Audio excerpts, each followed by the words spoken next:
Hi, guys.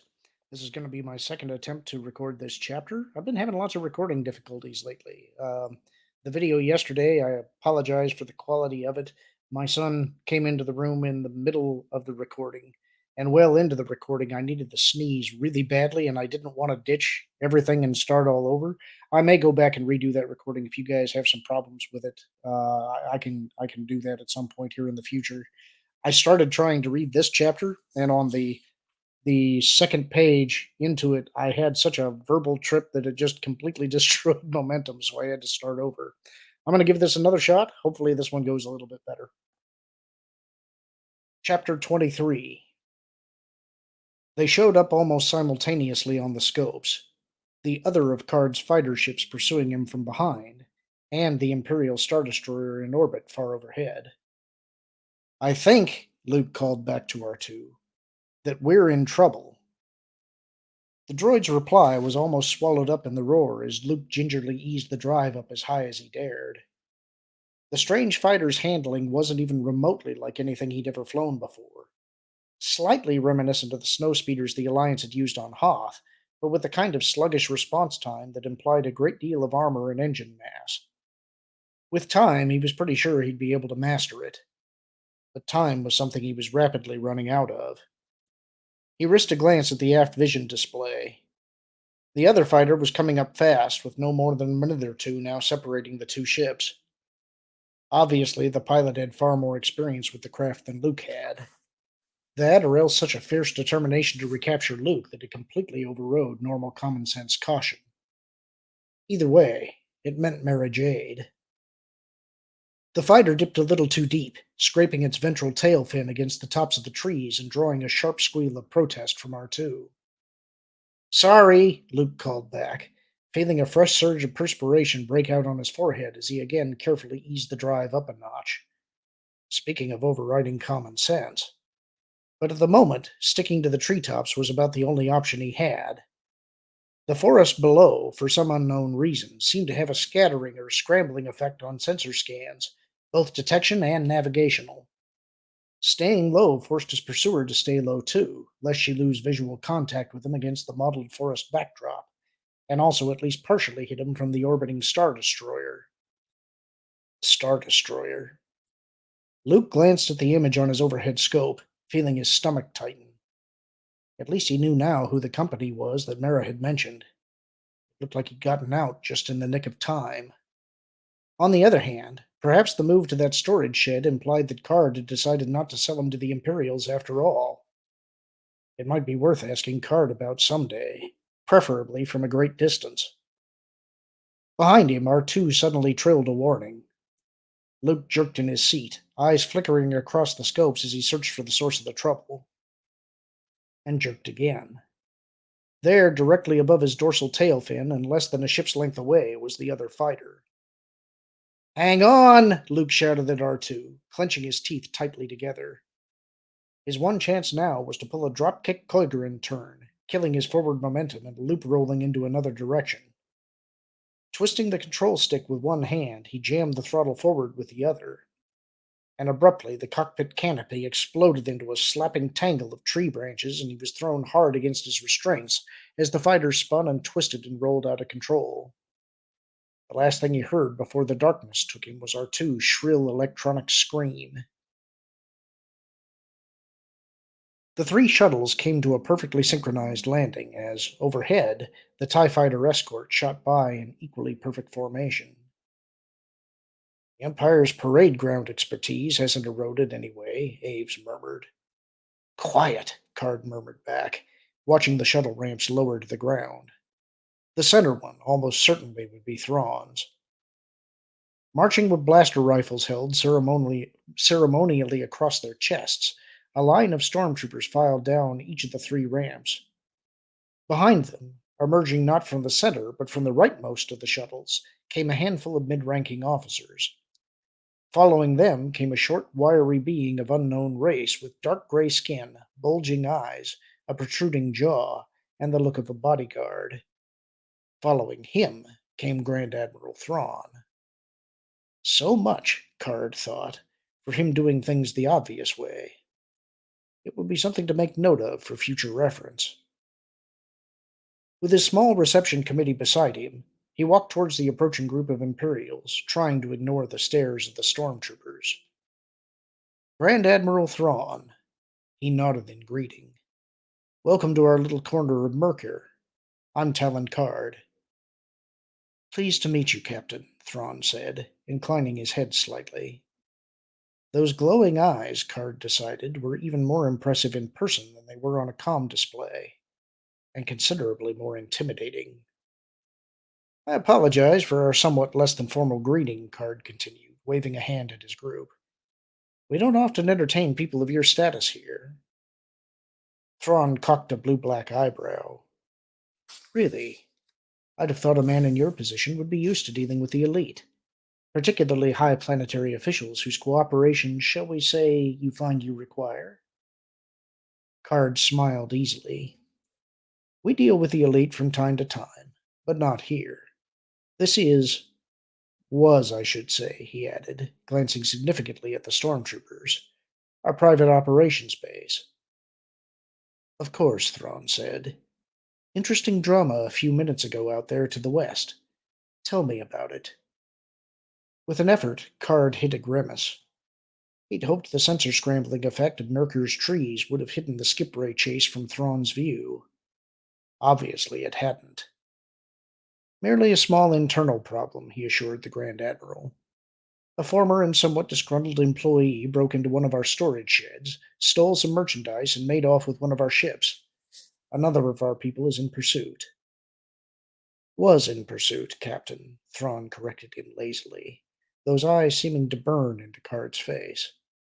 Or didn't you know they both went down? Card stared at him, a thin needle of ice running through him. I didn't know that, no, he said. Our sensors. The metallic content of the trees fouls them up badly. We had a higher observation angle, Thrawn said. It looked as if the first ship hit the trees, with the pursuer getting caught in the slipstream. He regarded Card thoughtfully.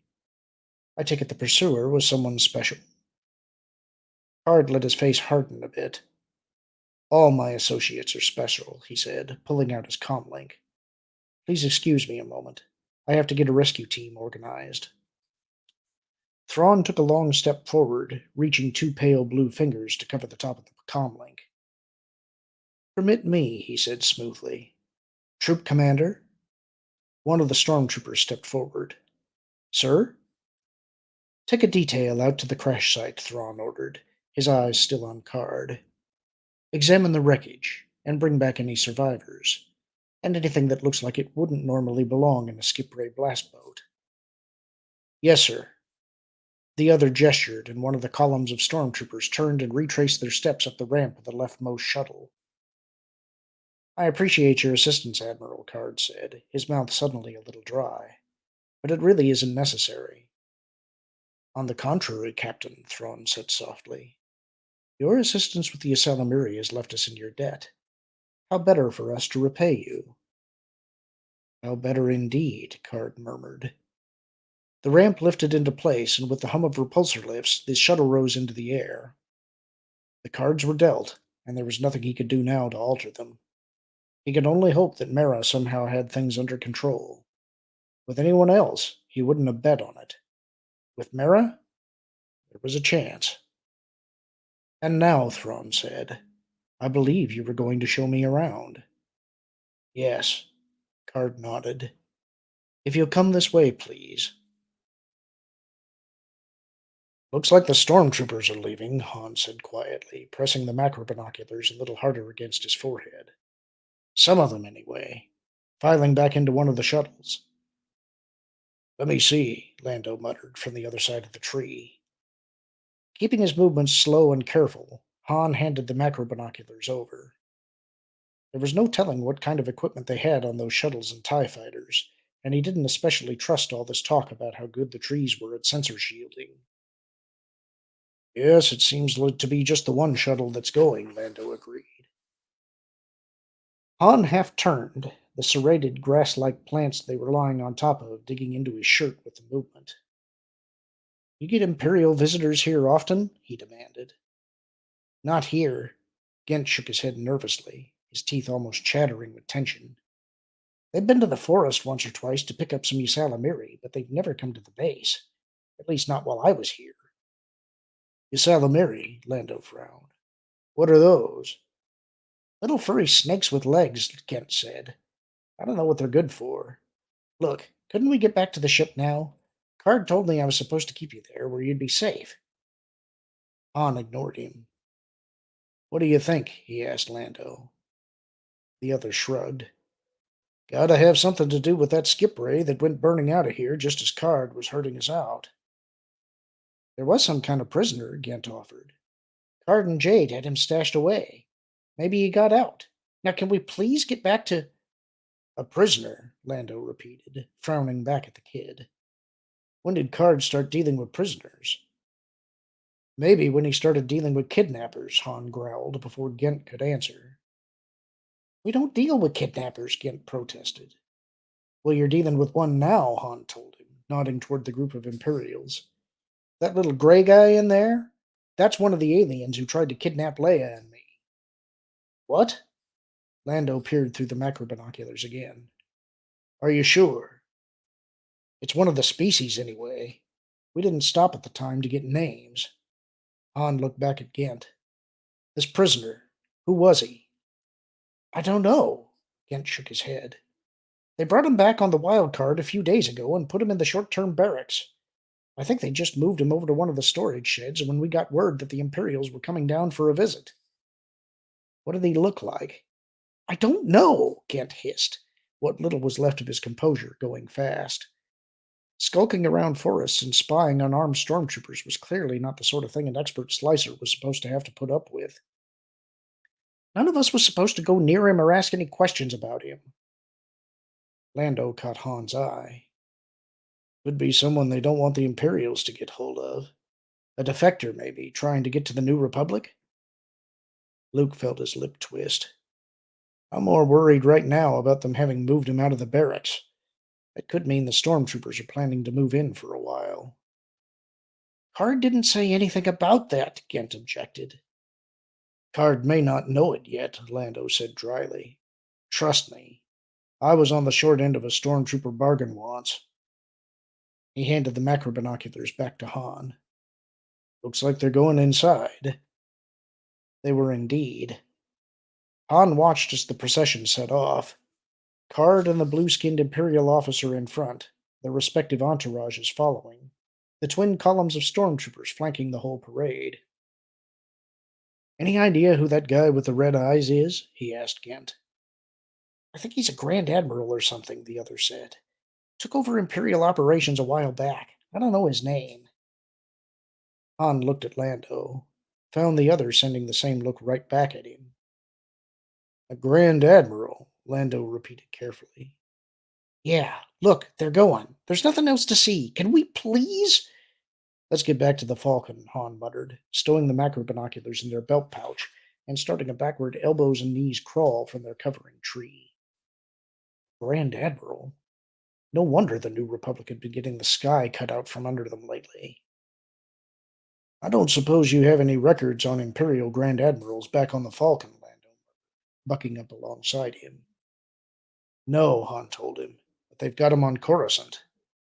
Great, Lando said, the words almost lost in the hissing of the sharp-bladed grass as they elbowed their way through it. Let's hope we live long enough to get this tidbit back there. We will, Han assured him grimly. We'll stick around long enough to find out what kind of game Card's playing, but then we're gone. Even if we have to blow out of here with the camo net still hanging off the ship. The strangest thing about waking up this time, Luke decided dimly, was that he didn't actually hurt anywhere. And he should have. From what he remembered of those last few seconds, and from the view of splintered trees outside the fighter's twisted canopy, he would have counted himself lucky even to be alive, let alone undamaged.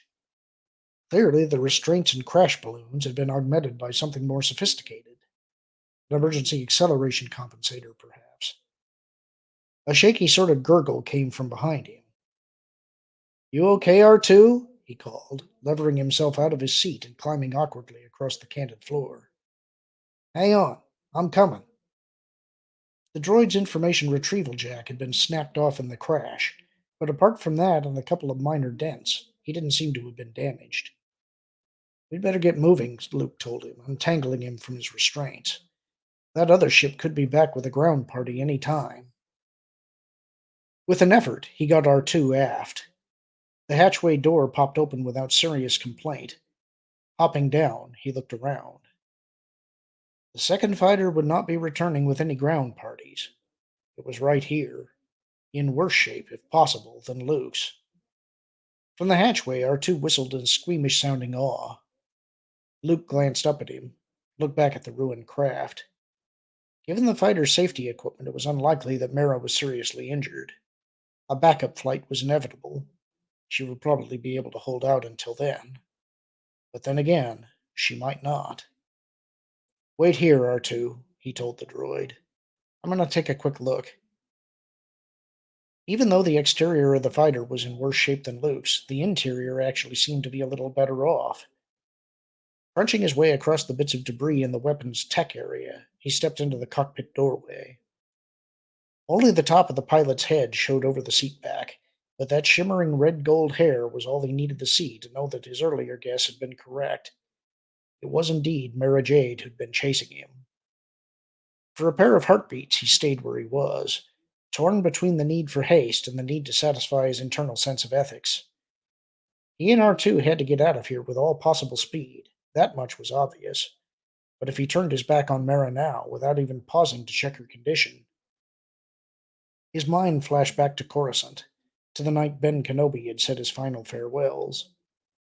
In other words, he'd told 3PO later up on the roof, a Jedi can't get so caught up in matters of galactic importance that it interferes with his concern for individual people.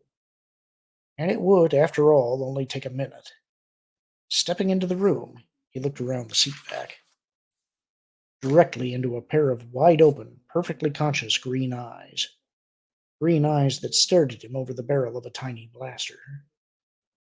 I figured you'd come, she said, her voice grimly satisfied. Back up. Now. He did as ordered. Are you hurt at all? He asked. None of your business, she retorted.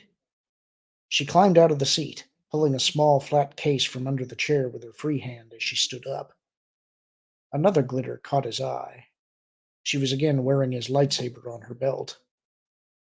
There's a case in that compartment just over the exit hatch, she told him. Get it.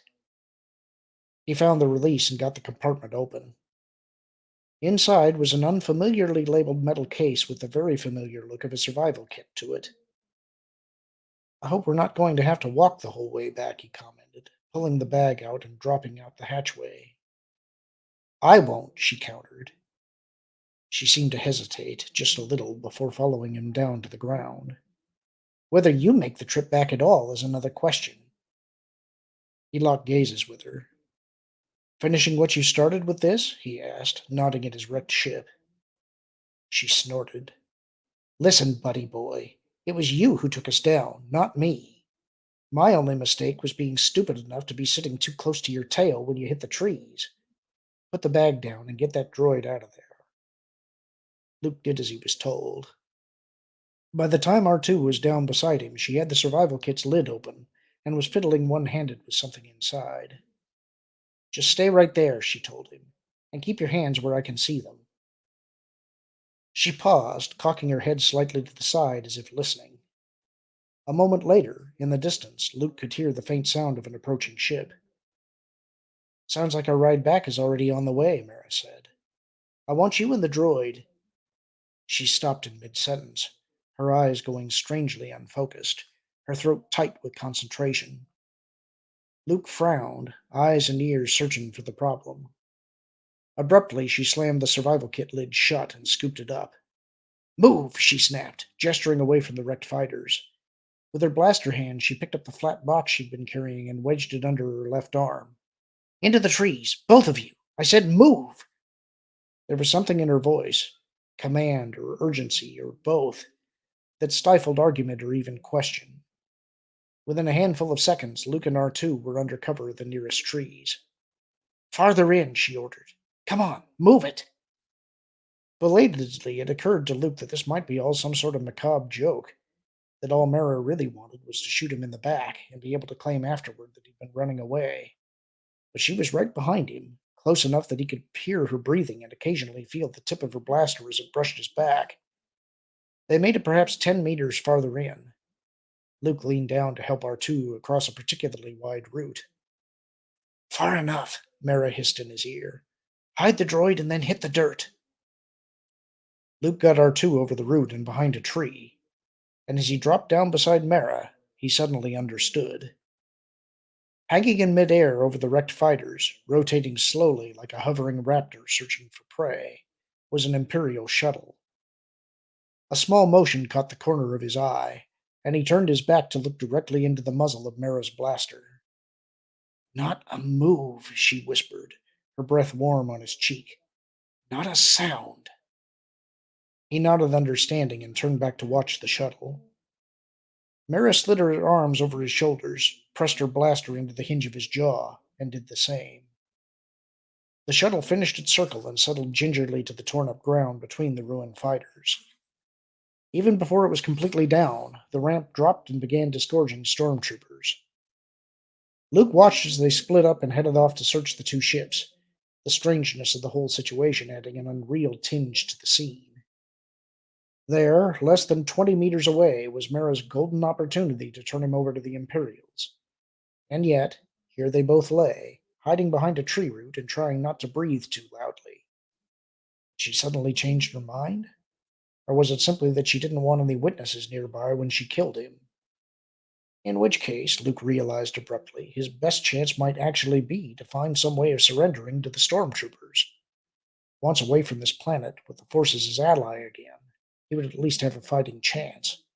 If he could just find a way to distract Mara long enough to get rid of her blaster. Lying pressed against his side, her arms slung across his shoulders, she must have sensed a sudden tensing of his muscles. Whatever you're thinking about trying, don't, she breathed in his ear, digging her blaster a little harder into his skin. I can easily claim you were holding me prisoner out here and that I managed to snatch my blaster away from you. Luke swallowed and settled in to wait. The wait wasn't very long. Two groups of stormtroopers disappeared into the fighters, while the rest walked around the edge of the newly created clearing, probing with eyes and portable sensors into the forest. After a few minutes, those inside the fighters emerged, and what seemed to be a short meeting was held between them at the base of the shuttle ramp. At an inaudible command, the outer ring of searchers came back in to join them, and the whole crowd trooped into their ship. The ramp sealed, and the shuttle disappeared once more into the sky, leaving nothing but the hum of its repulsor lifts behind. A minute later, even that was gone. Luke got his hands under him, started to get up. Well? He broke off at another jab of the blaster. Quiet, Mara muttered. They'll have left a sensor behind, just in case someone comes back. Luke frowned. How do you know? Because that's standard stormtrooper procedure in a case like this, she growled. Real quiet now. Get up and grab some more distance. Keep the droid quiet, too. They're completely out of sight of the wrecked fighters, and probably another 50 meters past that, before she called a halt. What now? Luke asked. We sit down, she told him. Luke nodded the knees to the ground. Thank you for not turning me into the stormtroopers. Save it, she said shortly, sitting down carefully herself and laying her blaster on the ground beside her. Don't worry, there wasn't anything altruistic about it. The incoming shuttles must have seen us and sent a group over to investigate. Picard's going to have to spin them some sort of sugar story about what happened, and I can't just walk into their arms until I know what that story is. She set the small, flat box on her lap and opened it. You could call him, Luke reminded her. I could also call the Imperials directly and save myself some time, she retorted. Unless you don't think they've got the equipment to monitor anything I send. Now shut up. I've got work to do. For a few minutes she sat working at the flat box in silence, fiddling with a tiny keyboard and frowning at something Luke couldn't see from his angle. At irregular intervals she looked up, apparently to make sure he wasn't trying anything. Luke waited, and abruptly she grunted in satisfaction. 3 days, she said aloud, closing the box. 3 days to what? Luke asked. The edge of the forest, she told him, gazing at him with unblinking eyes. Civilization. Well, Hilliard City, anyway, which is about as close as this part of the planet gets to it. And how many of us will be going there? Luke asked quietly. That's the question, isn't it? She agreed, her tone icy. Can you give me any reason why I should bother taking you along? Sure. Luke inclined his head to the side. R2. Don't be absurd. Her eyes flicked to the droid, back at Luke. Whatever happens, the droid stays here. In pieces. Luke stared at her. In pieces? What, you need it spelled out? She retorted. The droid knows too much. We can't leave it here for the stormtroopers to find. Knows too much about what? You, of course. You, Card, me, this whole stupid mess. R2 moaned softly. He won't tell them anything, Luke insisted. Not after it's in pieces, no, Mara agreed. With an effort, Luke forced himself to calm down. Logic, not fervor, was the only way to change her mind. We need him, he told her. You told me yourself the forest was dangerous. R2 has sensors that can spot predators before they get close enough to strike. Maybe, maybe not, she countered. The vegetation here limits sensor ranges down to practically zero. It'll still be better than you or I could do, Luke said. And he'll also be able to watch while we're sleeping. She raised her eyebrows slightly. We? We, Luke said. I don't think he'll be willing to protect you unless I'm along. Mara shook her head. No good, she said, picking up her blaster. I can get along without him, and I certainly don't need you. Luke felt his throat tighten. Are you sure you're not letting your emotions get in the way of your judgment? He asked. He hadn't thought her eyes could get any harder than they already were. He was wrong. Let me tell you something, Skywalker, she said in the voice almost too soft for him to hear. I've wanted to kill you for a long time. I dreamed about your death every night for most of that first year. Dreamed it, plotted it. I must have run through 1,000 scenarios trying to find exactly the right way to do it. You can call it a cloud on my judgment if you want to. I'm used to it by now. It's the closest thing I've got to a permanent companion. Luke looked back into those eyes, shaken right down to the core of his soul. What did I do to you? He whispered. You destroyed my life, she said bitterly. It's only fair that I destroy yours. Will killing me bring your old life back? You know better than that, she said, her voice trembling slightly. But it's still something I have to do. For myself and for... She broke off. What about Card? Luke asked. What about him? I thought he still wanted me kept alive. She snorted. We all want things we can't have. But for just a second, there was something in her eyes, something else that had flickered through the hatred. But whatever it wasn't enough. I almost wish I could drag it out a little more, she said, glacially calm again as she lifted the blaster. But I don't have the time to spare. Luke stared at the muzzle of her blaster, his mind frantically searching for inspiration. Wait a minute, he said suddenly. You said you needed to find out what Card had told the Imperials. What if I could get you a secure comm channel to him? The muzzle of the blaster wavered. How? She asked suspiciously. Luke nodded toward her survival kit. Does the communicator in there have enough range to reach back to the base? I mean, without satellite boosting or anything. She was still looking suspicious. There's a sonde balloon included that can take the antenna high enough to get past most of the forest dampening.